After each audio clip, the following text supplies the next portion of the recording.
Yeah. Are we ready? Okay, you started it. Perfect. Okay, we have 32 people already. 33. Count's going up. And I'm going to go ahead and share my screen then. Okay. Share.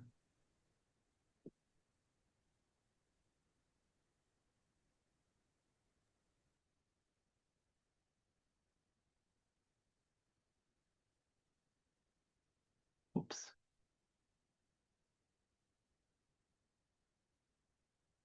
Wrong click.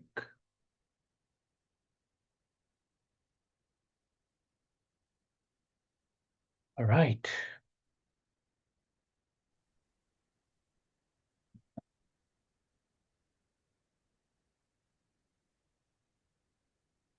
You want to let people in now? I think. I Right. believe they are here. Let's see. Okay, Good morning, perfect. everyone. I'm sending a message in the chats for you to place your name and affiliation to say hello. Good morning, everyone. As you're trickling in and putting your information, I just want to welcome you all and thank you for joining our webinar on Project Fit Analysis, Finding the Right Funding Program. Really excited about today's webinar. We have some great panelist presentation as well as some updates from SNCC, and we'll get started momentarily.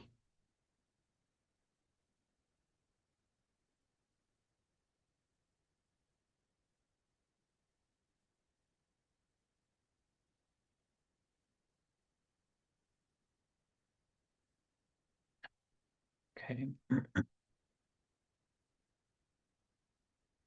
And I have with me here Daniel Berg from Caltrans and as well as Deborah Hood from SNCC. She's the coordinator who are helping me out today. Uh, with that, let's let's get started. So the first thing we have on is I just want to have a quick poll of who all are here. It helps us understand and maybe plan for the next webinars.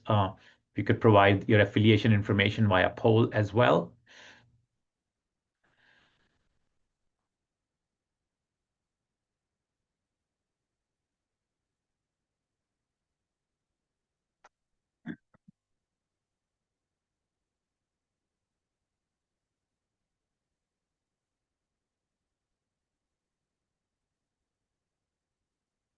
Maybe another 20 seconds for the poll here.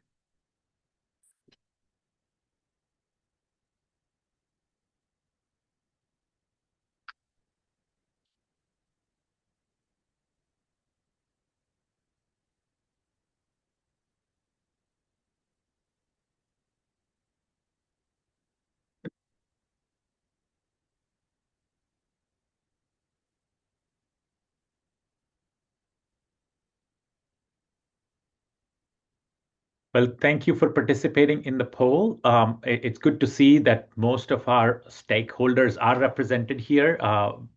That's very nice to see, and thank you again for joining us and participating in the poll.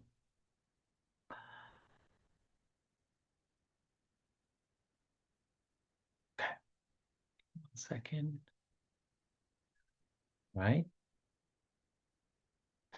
Okay, so before we get started, I want to give you the opportunity to use this participant journal. It's basically a Word file that you can download from the link that Deborah, my associate, will be providing to you on the chat. And also, you can use the QR code. If you're on a mobile device, you can download this Word file. And using this Word file, you can take notes. This is, it's created based on the content of this webinar. So you'll be able to, as the guest panelists are presenting, or as I'm presenting on certain information, you can take relevant notes. You can create some action items from this webinar to take away. This is just a tool for you to just take actions later on based on the information that you're going to learn today. So I'll give you another maybe 30 seconds or so to perhaps download this file, use that as a post-webinar tool. And then the slides of this webinar will be available, so you don't have to furiously take down everything that's on the slides. We will be making the slides of this webinar available by the end of the day today. You can access those slides anytime, and then we'll also be providing the YouTube video link on our video channel.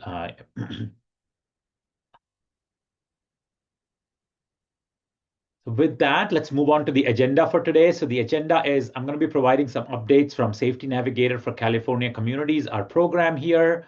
We'll talk about a few open funding, federal funding opportunities that are out there right now.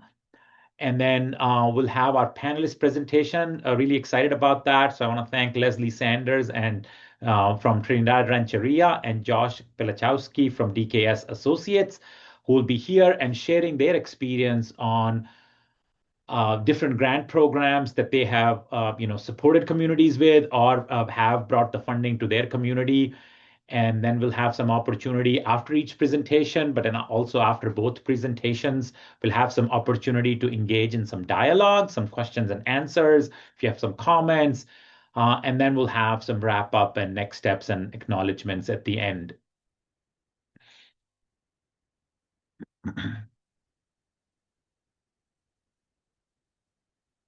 Okay, so just start off with and since you're here in the webinar, you guys are probably familiar with what we do.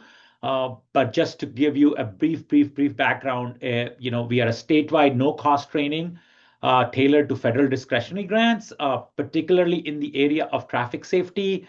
We provide year-round technical assistance. So when there are grant programs that are active, like SS4A, for example, that was due last month, we've tailored our webinar. We focused our webinar content on those grant programs. But once there is nothing, that we want to target, that's on the horizon, then we provide other grant programs or other trainings that can help you be prepared for those grant programs in the future. We emphasize practical guidance, and we really want to prioritize our support for rural, tribal, and underserved communities. So what you can do using this QR code and also the link that Deborah will be posting in the chat, you can subscribe to our newsletter. We provide the monthly newsletter, so only once a month. And every month you can get updates on what federal programs might be out there, what our next webinar content looks like, and if there are some interesting resources that can help you build capacity to bring in some dollars to make safety improvements in your communities. So we only try to do it once a month so that you're not getting overwhelmed by it, but we still want to provide some good content to you and keep in touch to support your communities. We also have a LinkedIn page. If that's your mode of preference, please connect with us via LinkedIn. Again, we provide, those updates are a little bit more frequent than what we'll provide via our newsletter. We try to post all of our webinars, and if we see any interesting resources, we share those there as well. So please feel free to connect with us via LinkedIn too. Leave the LinkedIn. You can do it via the QR code or the link that Deborah would be posting on the chat.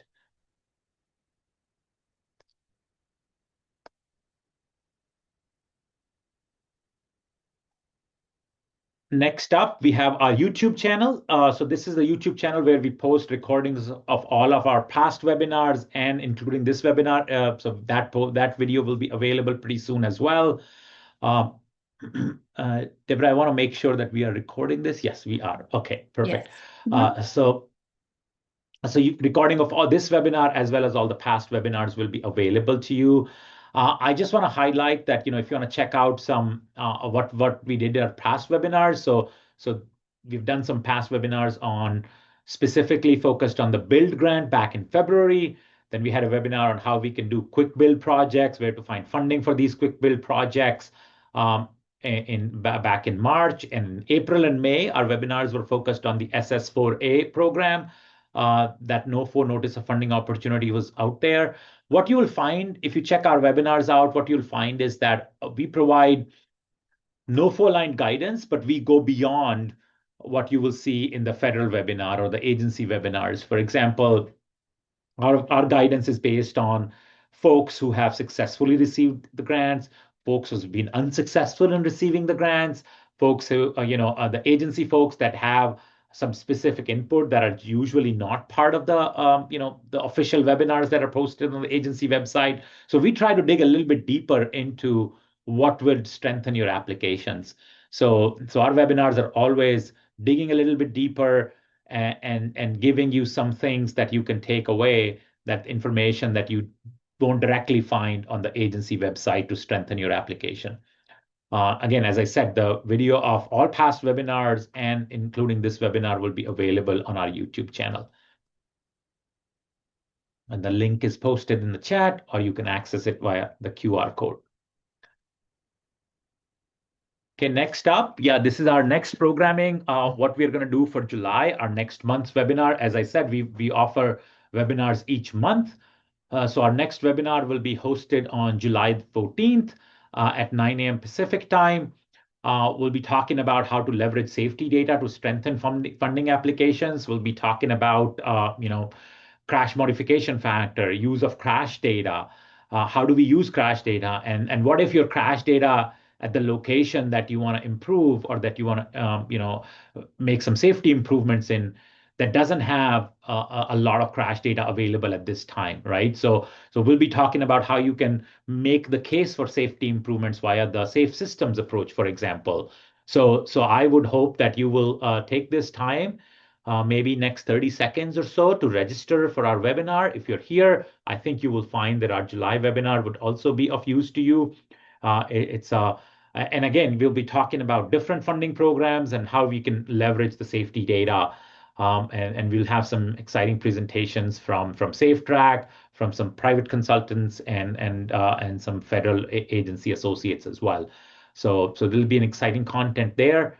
Please go ahead and register for the webinar via the QR code or the link that Deborah has posted in the chat.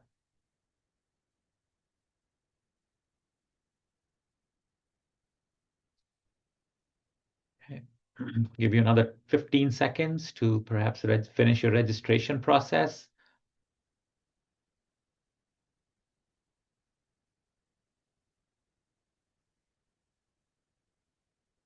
Right. Next up, I want to highlight a few upcoming open federal grant opportunities that are out there. Um, this is the Bridge Investment Program. Now, they have two types of projects. One is planning grant and one is bridge project grants.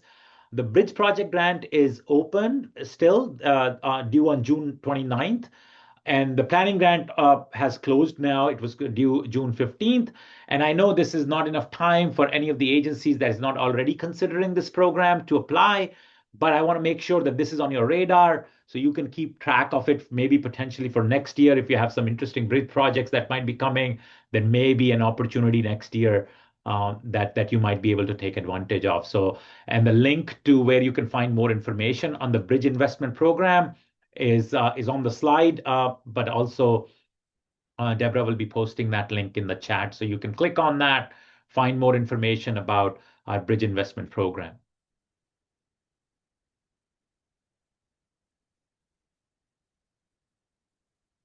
Next up, I have our NSFLTP program, Nationally Significant Federal Lands and Tribal Projects. You know, for this program, the eligible funding agencies are Federal Land Management Agency and the tribal governments. But states, counties, and units of local governments may be able to apply as well, but only if they're sponsored by FLMA, Federal Land Management Agency, or our tribal governments. So that's something that I wanted to highlight as well. And they have funded in the past a lot of safety type improvements on road survey in federal lands and evacuation and emergency access routes in your tribal communities. So if this is something that you're interested in, the deadline for this is July 16th. So it's due next month. You can find more information on this grant program, on the link that Deborah is posting from grants.gov. And I want to say just grants.gov in general is a great resource for looking for federal grants. And we are also working on creating an exciting tool for you to sort through what funding opportunities may be available year round.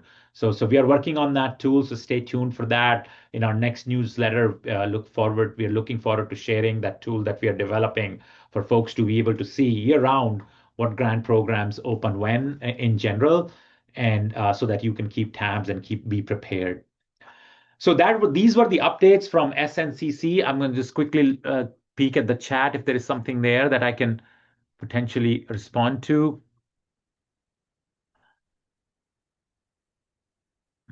Okay. And Deborah, yeah, so the LinkedIn, if that doesn't work, maybe we'll make sure that we fix that link.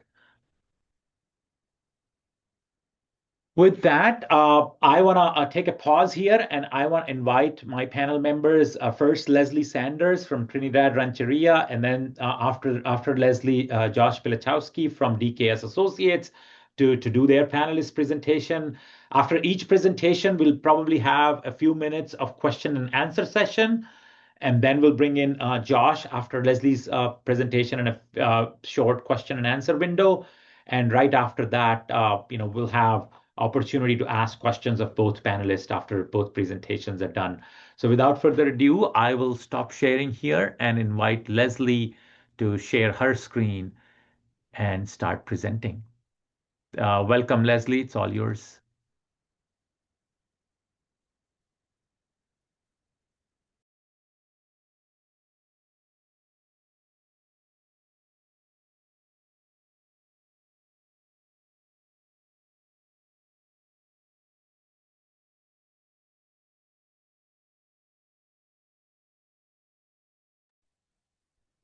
Good morning. My name is Leslie Sanders. I'm the Transportation and Land Use Director for the Trinidad Rancheria.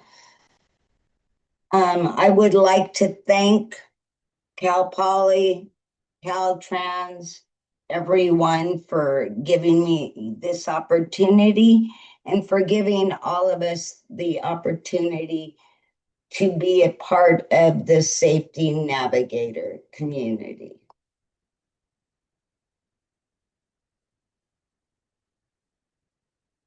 So my journey in transportation began in 2002.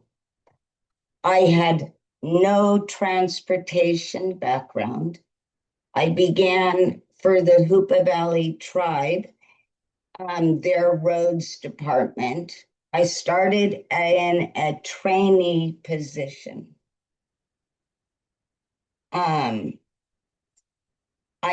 Like I said, I had no transportation background at all.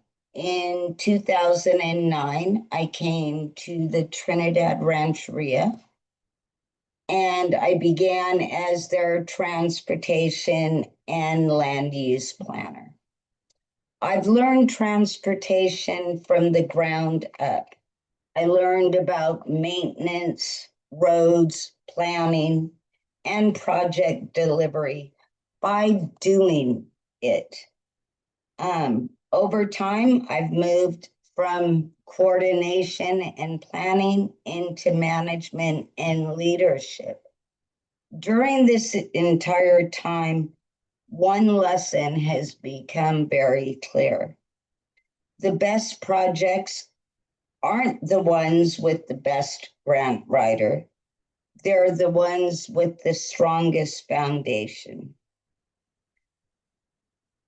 I am not a grant writer. However, working for a tribe, we end up wearing many hats. We do not have the capacity for a grant writer within the tribe itself. So I have learned to do my own grants. Through a lot of experience, I've learned that the most successful projects aren't built by finding a grant. They're built by understanding the need and finding the right funding fit. So early in my career, I began looking for funding opportunities. The Trinidad Rancheria is a very small tribe. And because of that, we have had to do most of our projects through grants. And what I've learned over time is the best way to begin is to look at the problems that need the solutions. Funding is only a tool, and the real question is, what are we trying to accomplish? A lot of unsuccessful applications have been when someone has requested or seen that a grant application or a NOFO is out there, and they go for the grant itself without having a real handle on the problem. So a common approach is, oh, what's available? No, we don't want to do that. We need to look at what problem are we trying to solve. Look at the community need, the data, planning, partnerships, and then the grant application. If you have a sideway gap, maybe it's ATP, high crash locations, HSIP.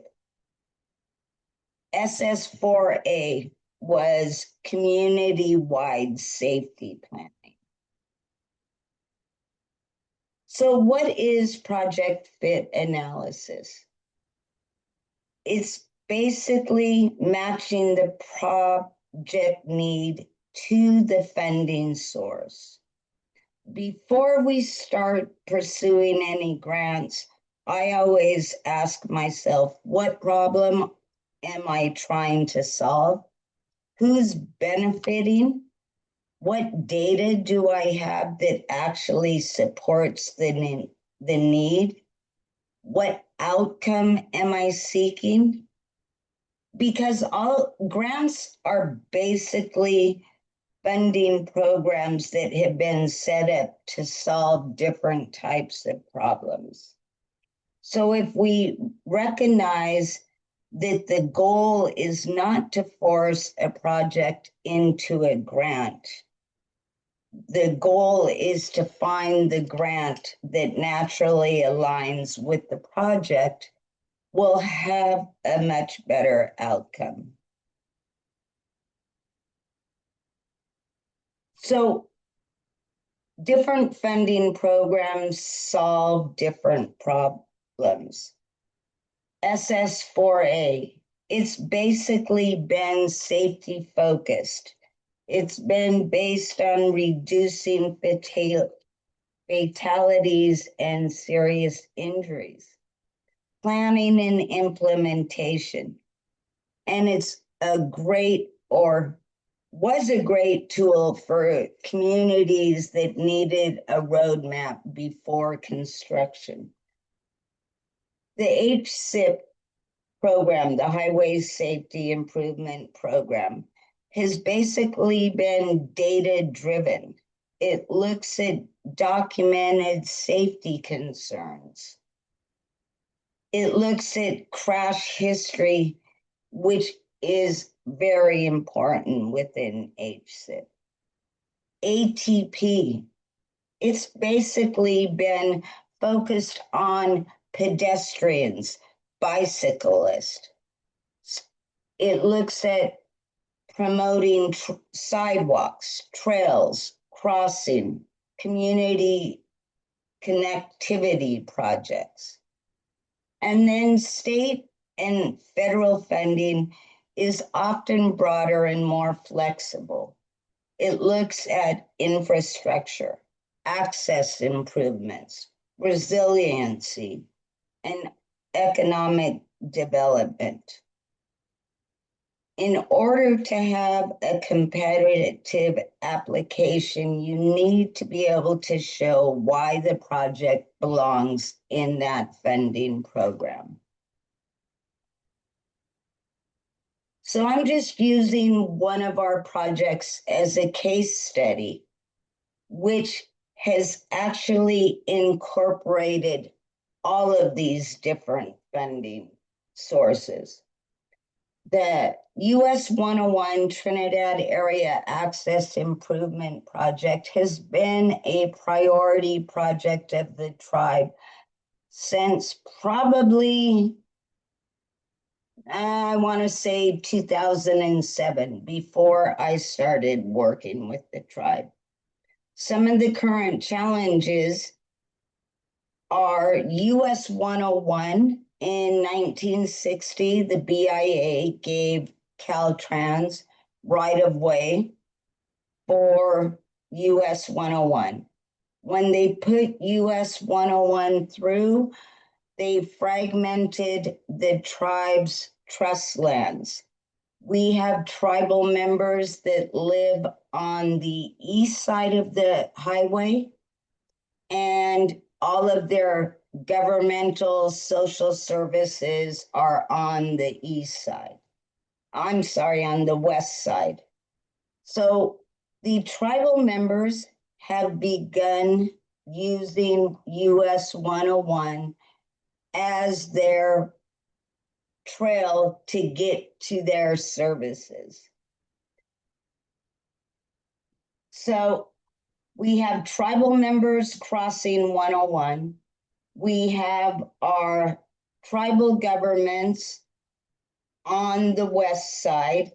The only egress and ingress to the tribal government, social services, emergency operations is along Scenic Drive, which is a failing 2-lane roadway. It is on a bluff. The picture below shows some of the damage that it has sustained over the years.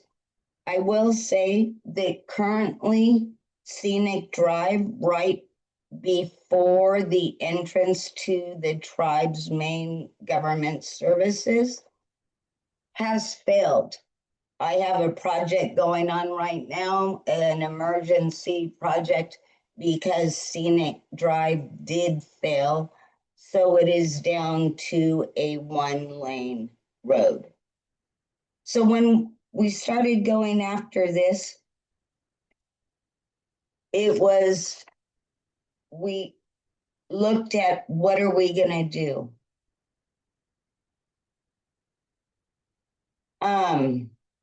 How are we going to provide safe access to the tribal government services?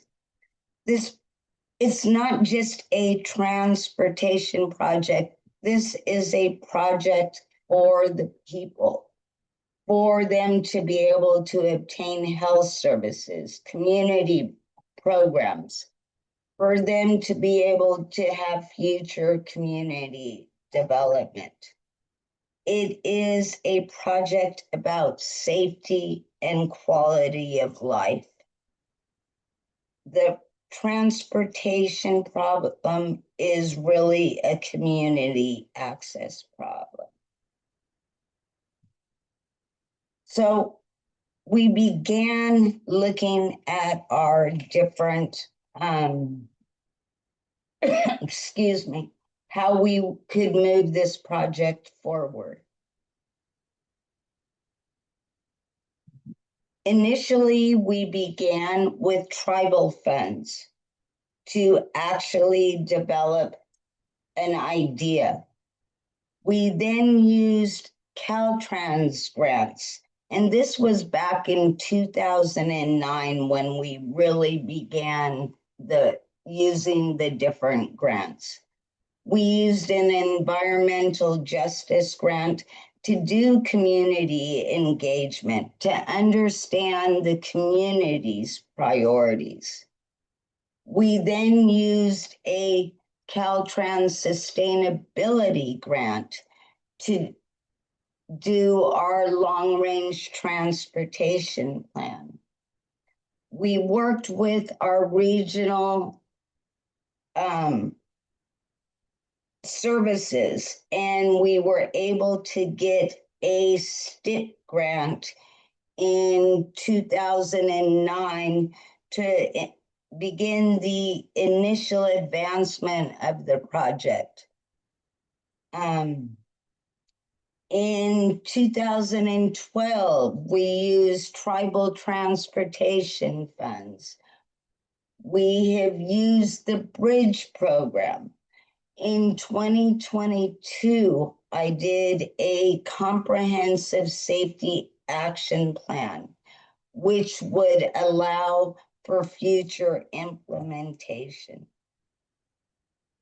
So throughout this project, we have had to look at it and try and figure out how to advance it using the different grants available.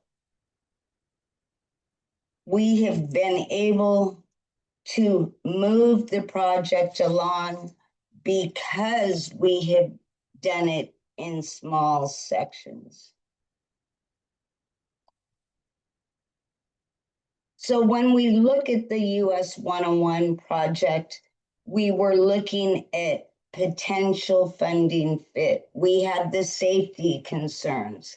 So there was the SS4A, and we will be using the HSIP. We have pedestrian connectivity issues.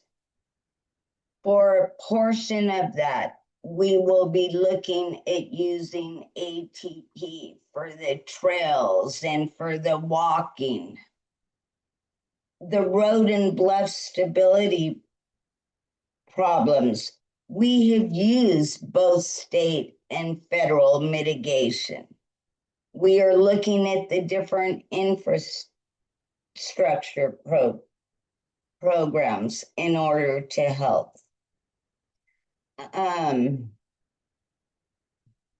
Sometimes the answer isn't just choosing one funding source.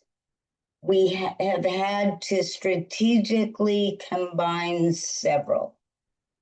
This is a large project, and it's required multiple funding programs over multiple funding years. So some of the lessons that I've learned after 24 years in transportation is that you have to start with the problem, not the funding source. Most communities want to be able to move a project quickly. It does not always work. You have got to understand that while the need is there, the reality is that the need goes into planning, and then we need the data, we need the partnerships, we need the funding, and then it goes into construction. You've got to do the foundation. For our projects, we have done the long-range transportation plan, the safety action plans, environmental studies. We're currently in the PAED. All of these documents have made future applications stronger because we have started the foundation. When I started in HUPA in 2002, I had no transportation background. Over time, I've learned that transportation grants and project delivery all follow the same principle. You have to build a strong foundation first. If you're able to do that, the funding opportunities become much easier to identify and pursue. So my final comment is the goal isn't to find a grant for your project. The goal is to understand your project well enough to find the right grant. Don't ask what grant fits your subject. Ask what problem you're trying to solve. Once you really understand that answer, the right funding path often becomes much clearer. Do not stay within the box. You have got to be able to look outside of the box. Think outside of the box. Once you know what your need is, what the problem is, you can go for the funding that will work for that. And in today's environment, it is not just one grant. It is not just one funding source. You have got to be able to reach out to multiple agencies and work with multiple agencies. So with that, I would open to any questions. This is great. Thank you so much, Leslie. Really appreciate you sharing the insight, and you described all the your efforts in the context of a tribal in the tribal context. But I'm sure the same ideas are applicable for several of our local communities that are basically having a transportation challenge and kind of thinking about that challenge and how do we address that? What do we need to address that? And then trying to find the grant opportunities. And I also want to take this time to acknowledge our panelist Daniel Burke, who's been great in posting all the links to the relevant programs. So I hope you all are taking maybe taking advantage of those links, and we'll make sure when we provide information from this webinar, we'll put those links in our notes page. So you'll have those information. But thank you, Daniel, for providing links to all the grant programs. Appreciate that. Daniel, go ahead, please. Fantastic presentation, Leslie. Thank you so much. It really puts a lot of insight and stresses the importance of determining what the needs are first versus just, oh, hey, this funding's available. I'm going to take the funding in. Well, like you said, if you don't have a good foundation, that funding is not going to be sustainable or perhaps not provide the project that you'll need to accomplish to help your community out. I did have a question. Actually, I wanted to hear and learn more about how Trinidad and yourself and through your past work, how have you built relationships with your other local partners? So Trinidad is very forward thinking. Our Chief Executive Officer, Jackie Hostler Carmison, has been my mentor since 2002. And her philosophy has always been, it takes a village. With that said, we have great partnerships with HCOG, our local, our regional RTA, RTP. Jackie was actually very instrumental when she worked in Hoopa, where we worked, in having tribes begin to be on the HCOG TAC. We have developed a North Coast Tribal Transportation Commission for the tribes on the North Coast, both Humboldt County and Del Norte County. We are very involved in NAC, the Native American liaisons. We spend numerous hours in building partnerships because without the partnerships, we have not been able or would not be able to move forward. We have very, I'm not even sure how to say this, but we work with all of our partners, whether it be our Humboldt County or whether it be Federal Highways or Bureau of Indian Affairs. We reach out we continue to develop. Caltrans has been a great partner of ours. So we just keep on working on partnerships, developing them. And because we are forward thinkers, we have been able to move it forward. Thank you. This is great insight. And yeah, I don't see any other questions right now in the chat. So with that, what I would do is I would love to welcome Josh Pilachowski from DKS Associates, who has great experience, significant experience in preparing communities to go after different projects based on the needs that they have identified over time. And that dovetails nicely with Leslie's presentation. So without further ado, let me give you Josh. Great, thank you. Good morning, everyone. I'm just going to swap these screens up. Here we go. Hopefully everyone can see that. So a little bit about my background. My name is Josh Pilachowski. I'm a senior project manager at DKS Associates. We're a transportation-focused firm. Josh, Yes. I'm seeing your notes page as well. So if you want to just swap out that view. Okay. Thank you.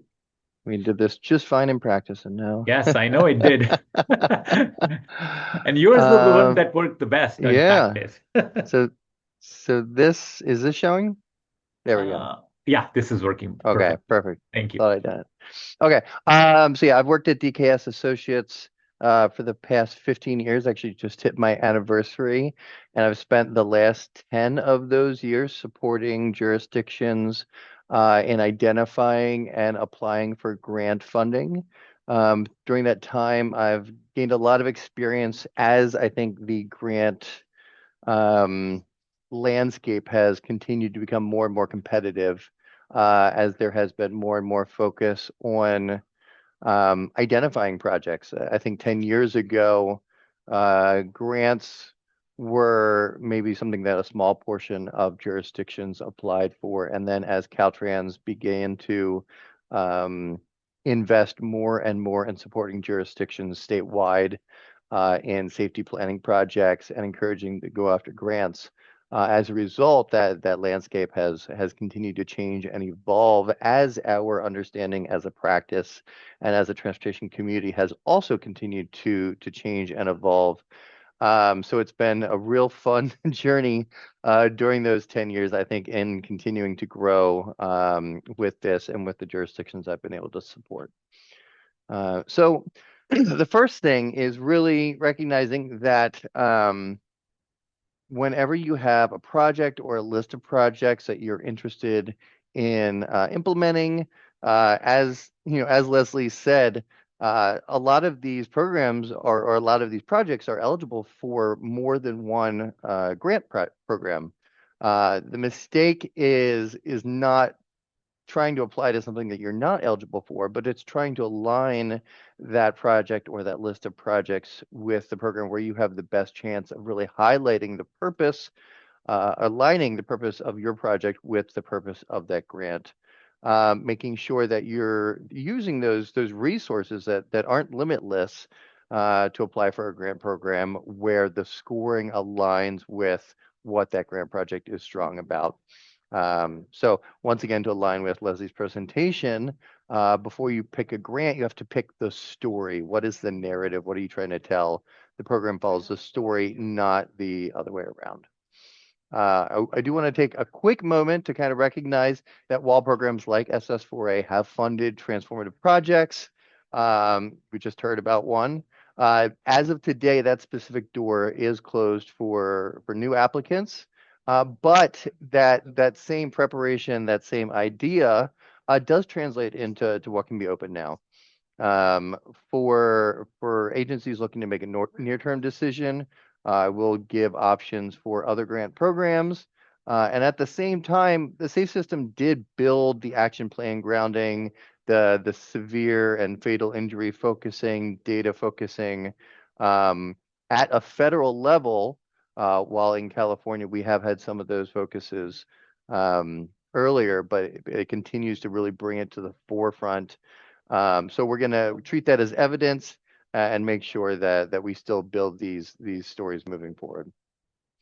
So really the core of the presentation today is this roadmap or this decision tree that takes you from whatever your selected project or project list is through the process of identifying what's the best grant fit for you.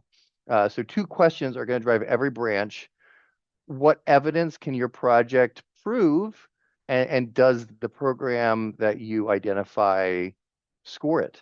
Will it help you be competitive? Will it help you win that funding?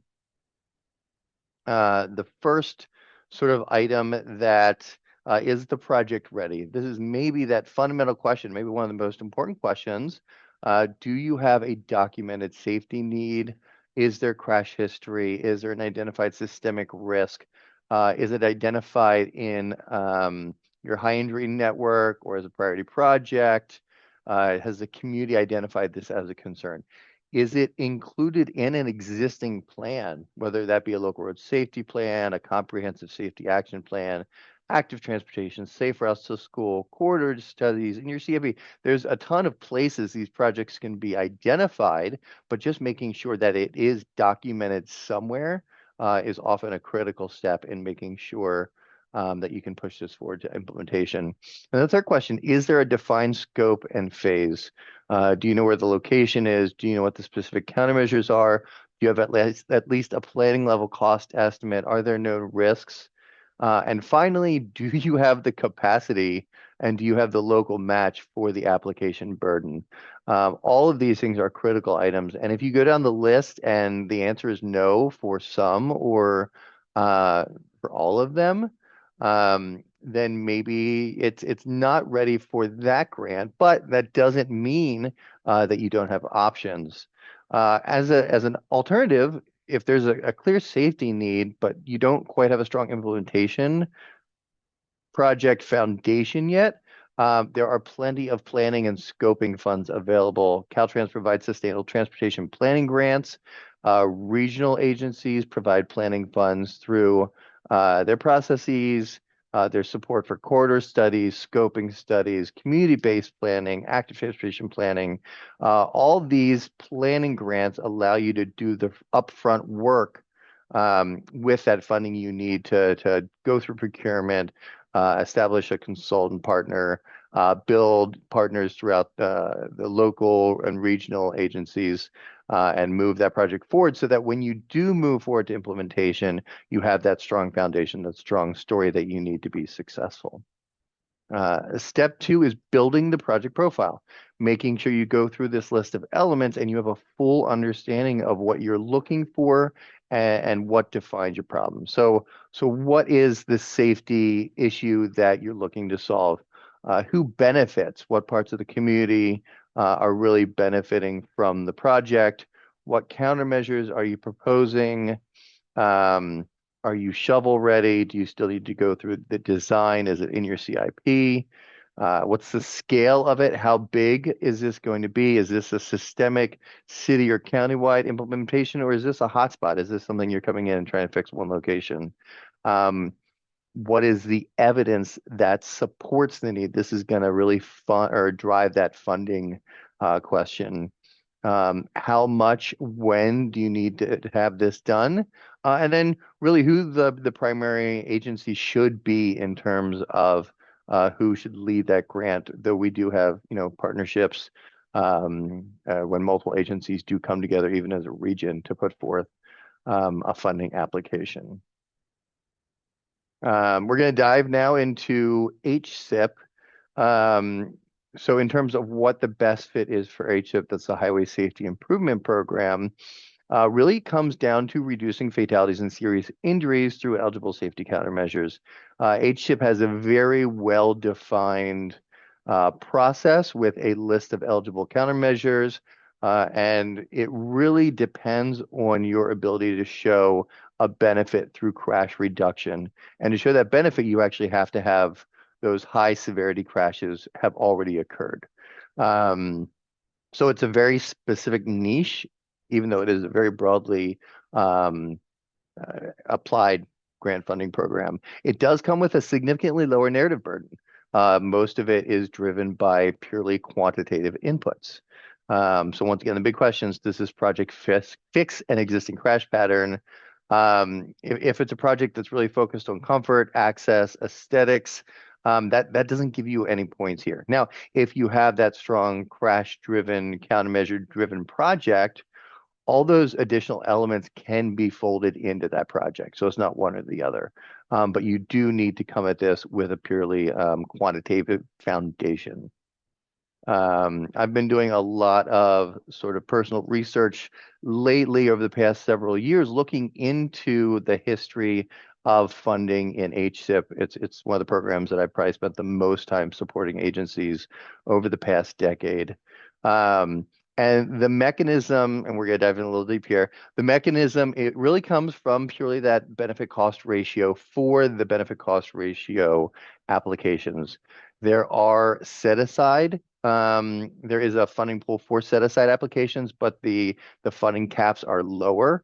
And they're based on matching those specific criteria instead of developing a benefit cost ratio.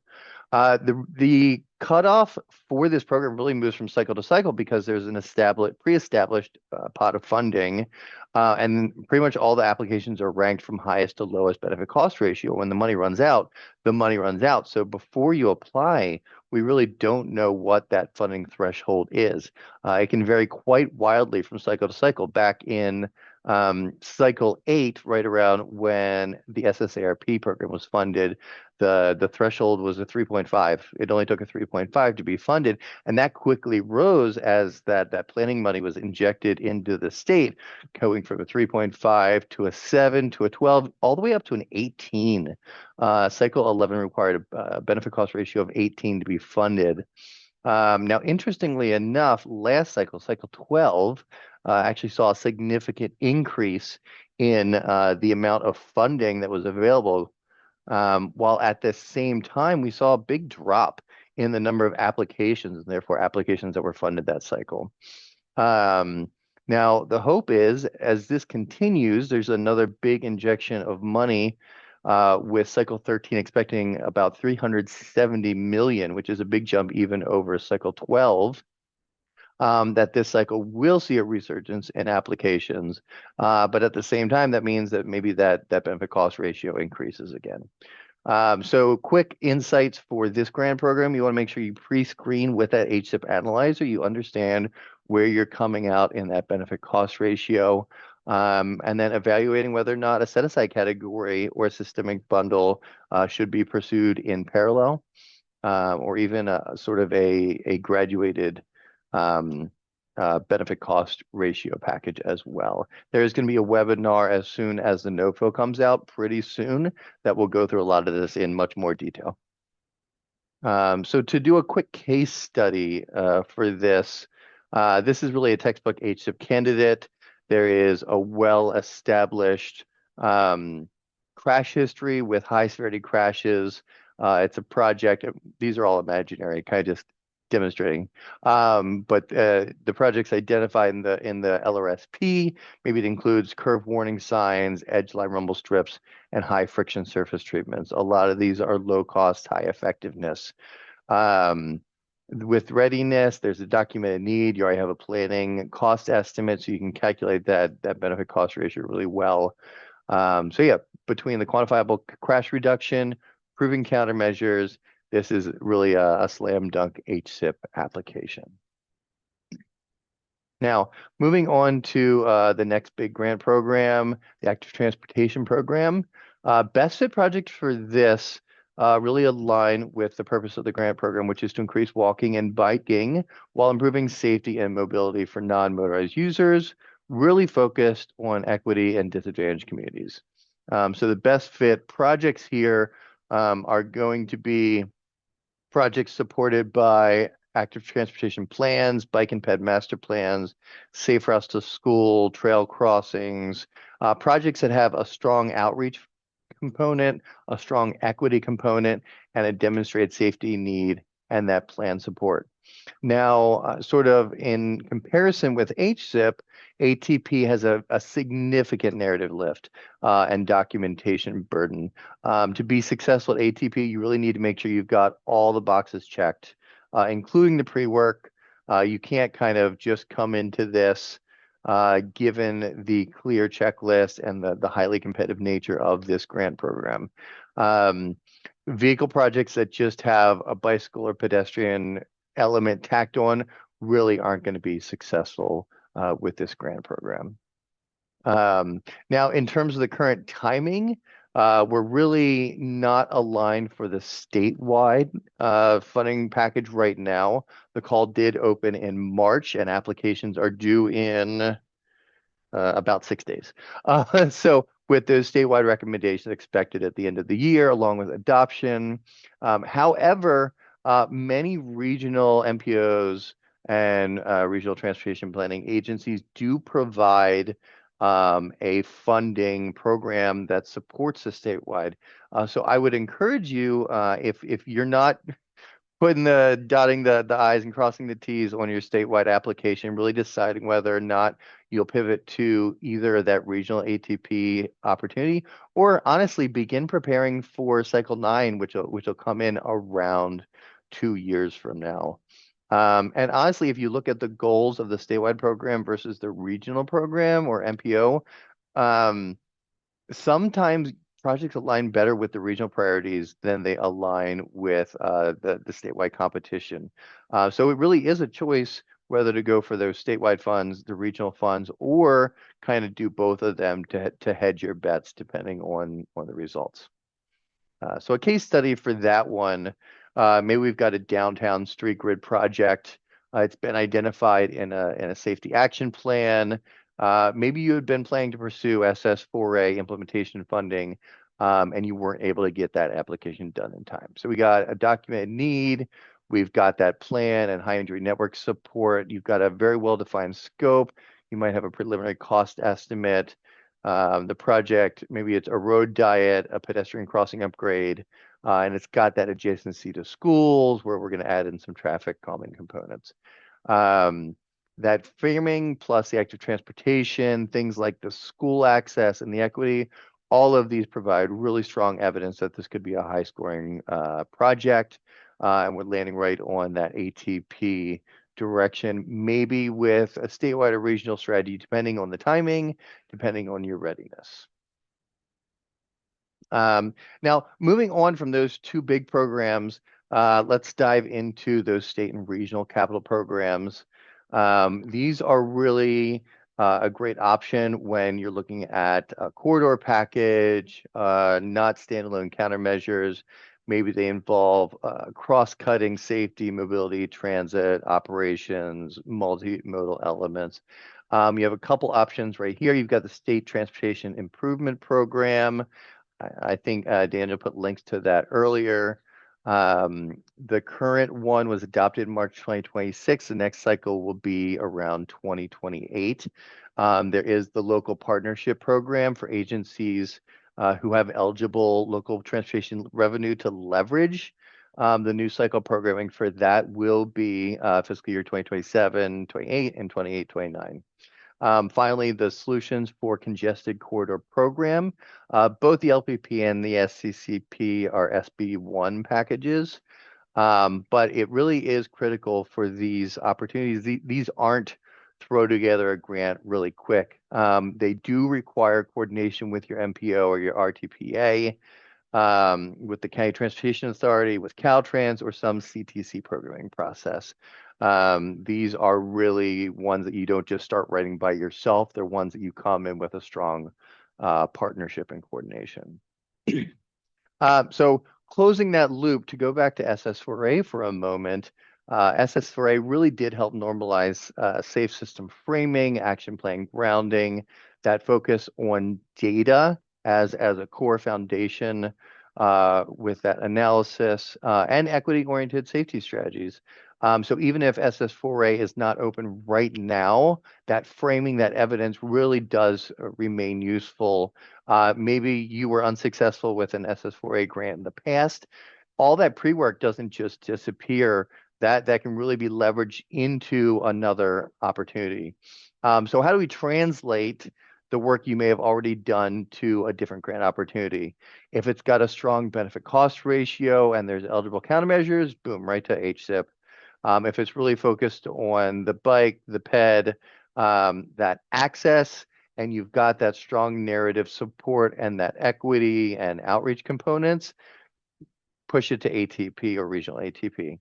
If you're still in the planning stage, look for your sustainable transportation planning grant funds. Look for regional planning funds. Help build up that foundation if you don't have that yet. And if it's a large corridor package, you still have those state and regional capital programs. All of these are feasible grant funding opportunities that if you put in the pre-work, you can really leverage them into successful funding. And then at the same time, if at the FHWA, if they put together a future federal funded program again, you've got that pre-work done. You can be positioned to move quickly right when the grant NOFO does come out, if it comes out. Now, that's not everything. There are specialized grant programs that are available if you have a really niche need. If you have a rail crossing hazard, there's Section 130 Railroad Highway Crossing Program, or the California Public Utilities Commission, Caltrans, Railroad Diagnostic Process. If you're a federally recognized tribe, check the Tribal Transportation Program Safety Fund. Check it early, especially for safety, for data, countermeasures, and infrastructure improvements. If you have a behavioral or a programmatic safety need, Office of Transportation Safety is a great source to apply non-infrastructure strategies dealing with impaired or distracted driving, speeding, occupant protection, that vulnerable road users, those strategies that sort of work with infrastructure projects to pull in the full safe system approach. If you have biker ped elements, transit rail, zero emission vehicle infrastructure that has safety co-benefits, consider your local carbon reduction program as an adjacent or fallback path when those regional criteria align. I want to reinforce that specialized branches aren't fallbacks if you can't make the major grant programs work. When they apply, they could be your primary funding source. As Leslie said, you got to think outside the box. You have to see where your need aligns with where the funding is. So as a third case study, maybe it's a school rail crossing that there's a designated walk to school route that's been identified in a safe routes to school program. Maybe parents and crossing guards are often talking about near misses. There's no pedestrian gates. There's not a lot of warning devices. Maybe your initial instinct might be to look for active transportation plan funding. But with the rail crossing hazard on a school route, that railroad highway crossing program could be your best bet if it doesn't really reach to that competitive level of active transportation. On top of that, you could go to OTS support for education or outreach needs. Finally, some other adjacent paths. There is Office of Transportation Safety, as I said, when the need is, it's supported by data and the solution is programmatic instead of capital infrastructure. The past applications were due January 31st of this year. The next window will be January of next year. So this is the perfect time to start putting together those applications. There is your local carbon reduction program. Consider this only if your project supports one of the carbon reduction pillars: bike ped, rail transit, or zero emission vehicle infrastructure. Safety can be a co-benefit within that. It just can't be the only part of it.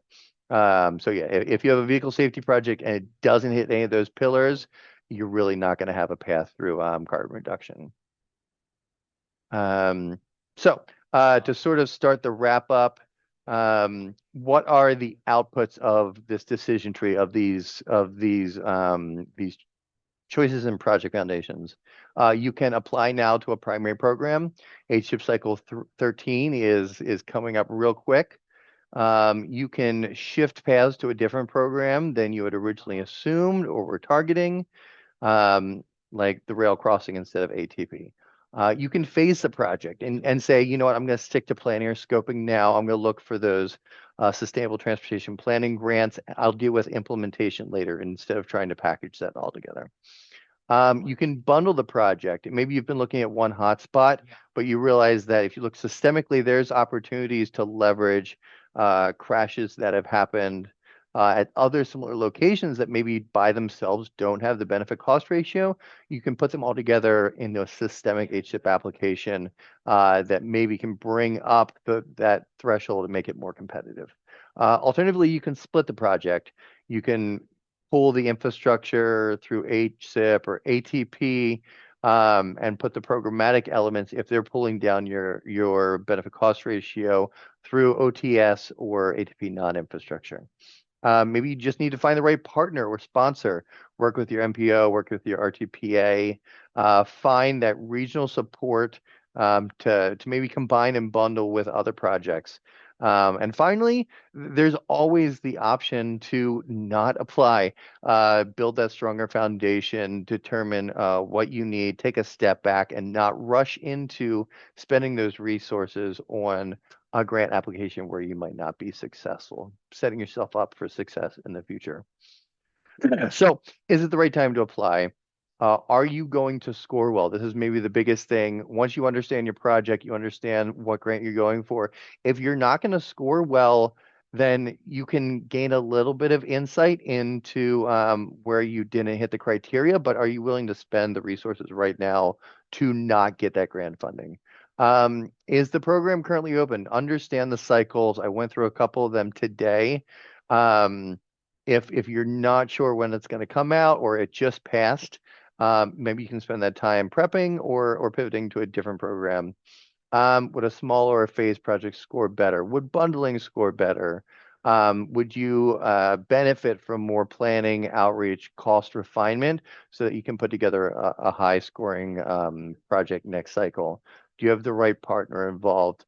Is the cost that you're going to put into this grant application commensurate with your likelihood of success? All these are really important questions that you have to ask yourself before you push into those grant applications. So to wrap up with key takeaways, eligibility does not equal fit.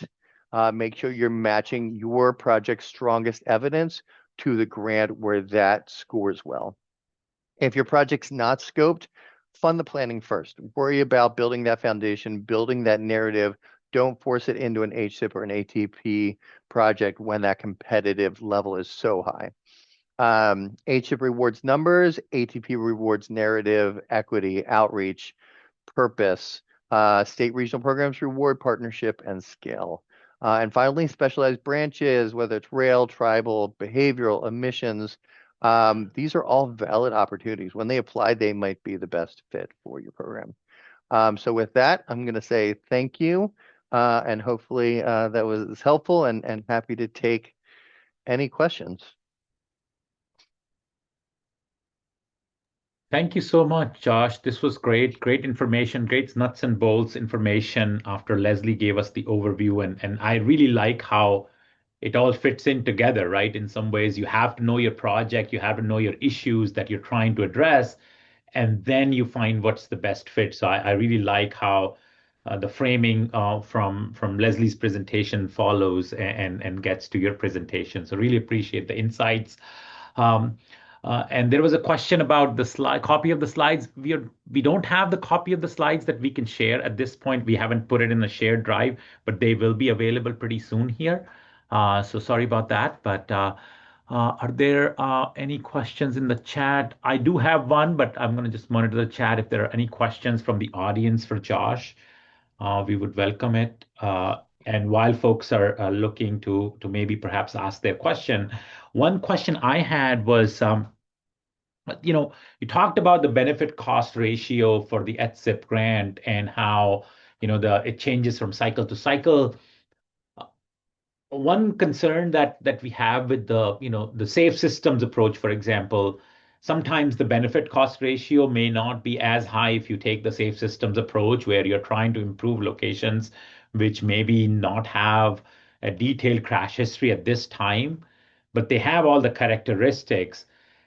Is HSIP funding program or are these other programs, when they're looking at these BCRs, benefit cost ratios, do they account for that fact at all? Or is this something that people should be thinking about when they're applying for grants, that sometimes the safe systems approach may not be the highest BCR, because you're looking at treating locations, maybe the crash history, the safety problem hasn't manifested itself in crash history, but all the key, infrastructure shortcomings are present nevertheless. So how do people balance that? Does that make sense, my question? No, absolutely, and that's something I have struggled in supporting jurisdictions for literally 10 years. Yeah. Because HSIP, even though the details change slightly from cycle to cycle, it really does come down to benefit cost ratio rules all in terms of chance of success. Now, that being said, at the end of the day, I think there has been recognition of that. And I can't talk about future rules because they're not out yet. But what has changed maybe in the last three or so cycles, if I'm correct, is the addition of the idea of number one, systemic applications, where you can group together a group or multiple locations with similar characteristics, um, and every location doesn't need to have the exact same countermeasures as long as they're pulled from a list of three clearly eligible countermeasures. And what you end up with is, instead of a singular benefit cost ratio, you end up with a benefit cost ratio for the entire package. And what happens if you rank your location sort of from highest competitive down to lowest, the decision point then becomes, where do I draw that line to offset, trying to get the money I need to implement my projects with trying to make sure it even gets funded. Because if that benefit cost ratio is too low, and that goes right out the door. Now, that also being said, something else that has been introduced to the program also recently is the sort of uh, I forget the specific term, but the ability to submit multiple parallel packages. So maybe if you have locations A through J that give you a benefit cost ratio of 7, but just pull it out of thin air, then I can submit that one, but I can also submit the almost exact same application, and it's only A through G or A through F. And with each one, as I knock off locations with a higher benefit cost ratio, that ratio goes to 10, goes to 12, goes to 15. And that way, you don't have to make one singular decision. You can submit that package of 4 options, and the one that best meets the funding threshold becomes the one that gets funded. And I think it's really important not to really focus on the singular locations if you do have the opportunity to expand. I've seen applications that come in with a benefit cost ratio of 200, because it's a really high severity location and it's a really low cost countermeasure. That's great. You're going to get funded, absolutely no doubt about it, if you checked all your boxes. But that's essentially wasted benefit if you're not pulling in additional locations that could benefit from the same countermeasures, even if they don't have the crash history. Pull it down to a 50, pull it down to a 20. These are above all historic benefit cost ratios, but they suddenly give you more money and more opportunities to improve those locations, aligned with the safe system approach, aligned with that systemic approach. So that'll be my answer. There's options. Yeah, no, this is perfect. Thank you so much. And I especially like what you said at the end there, right? So yeah, don't waste your benefit cost ratio of 200 by looking at it systemically. You can bring it down, still get funded because you'll be still higher than those historical averages in the past. A couple of questions also have come in. I think one funding approach that maybe you can speak to, maybe Leslie can speak to it, or you, Josh. Uh, what about potential to leverage one funding source as a local match for another grant? Is that like, have you seen that? Do you, off the top of your head, are there examples that you can talk about where, maybe potentially a local source was used as a funding match for a federal grant, for example, or something like that. Are there, creative approaches like that that you can think of or speak to a little bit? Oh, you're on mute, Josh. Sorry. That's okay. I don't know all the details off the top of my head, but I do know that there are strategies that work for some grant programs. And so the critical piece of advice I will be is always work with your regional partners, see Mhm. what your options are for local grant funding. Um, I know agencies like SACOG, like MTC are putting out these regional planning grants, and oftentimes they go under implemented because people are focused on the larger statewide or the federal programs. Just read the guidelines very specifically, and there oftentimes those regional agencies will also provide review services for your grant. They know these really well. This is their bread and butter. They're going to tell you whether or not you can use these local funds or these regional funds to act as a local match. They're gonna go through your application if you have it prepared early enough, and we'll tell you exactly this is how we would score it. This is where we think you could strengthen it. This is where you've got a really strong narrative. So use these supplemental resources to really set yourself up, and that does mean putting it together early. That does mean not going up till the deadline. Doing your homework ahead of time. But there's a lot of really helpful services which can really help you put forth the strongest application possible. Got it. And there is another question in the Q&A, actually, not in the chat, but Q&A. There are like, some smaller communities maybe losing out because the grants are heavily focused on equity priority communities. And I know city of San Luis Obispo, where we are located here at Cal Poly, is located. Sometimes we run into this issue is that, maybe SLO is not the greatest example because we're not necessarily hurting for funding in this county necessarily, but yeah, so some of these counties where they lose some points. Are there programs that are not, that would be tailored for these smaller communities? Would those be something that, any programs that you can think of?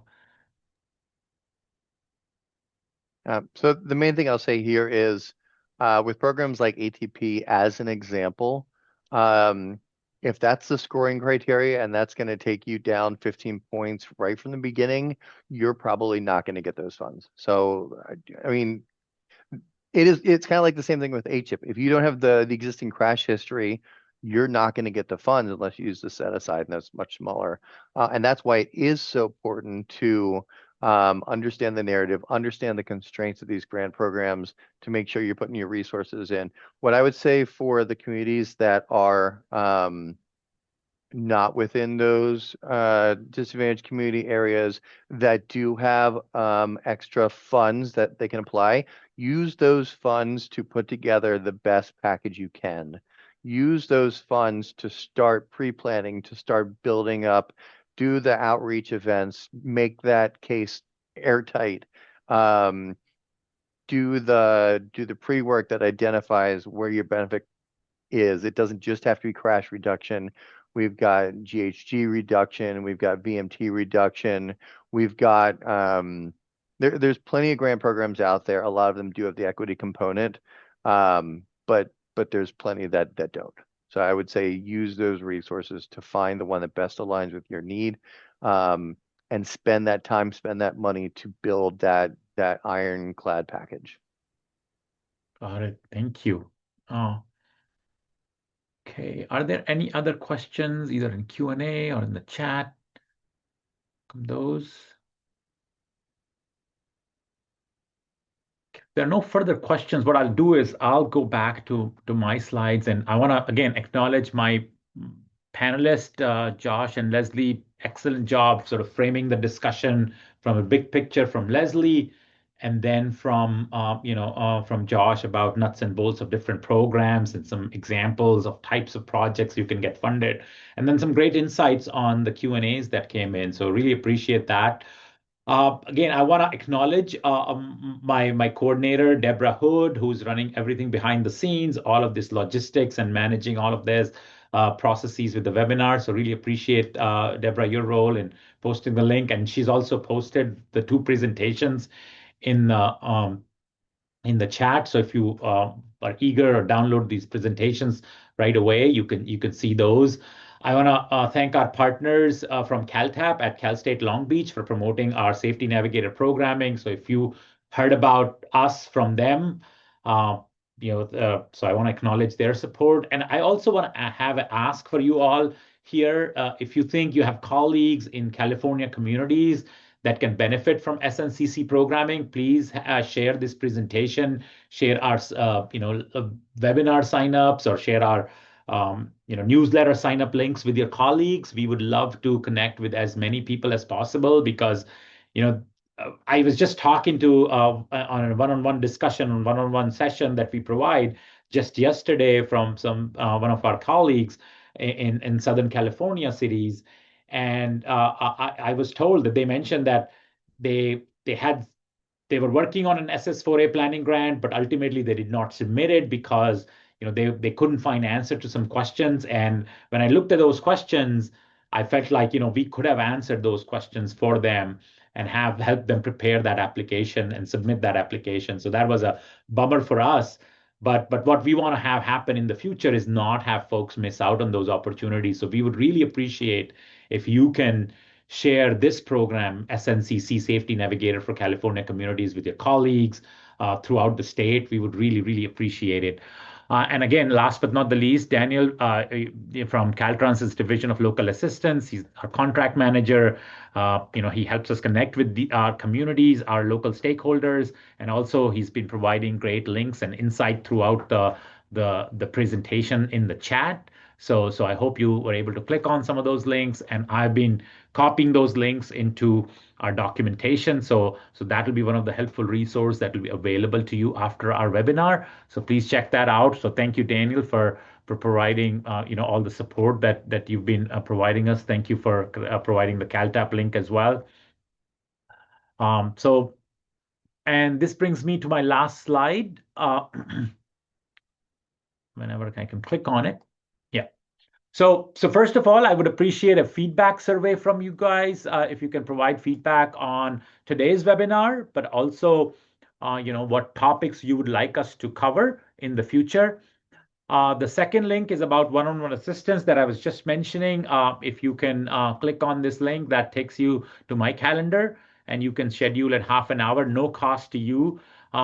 A one-on-one meeting where we can maybe provide some resources to you. If you can let us know how we can help you with whatever you're working on, whether it's safety data, whether it's applying for a specific grant, we would love to kind of work with you and collaborate with you in bringing safety dollars to your communities.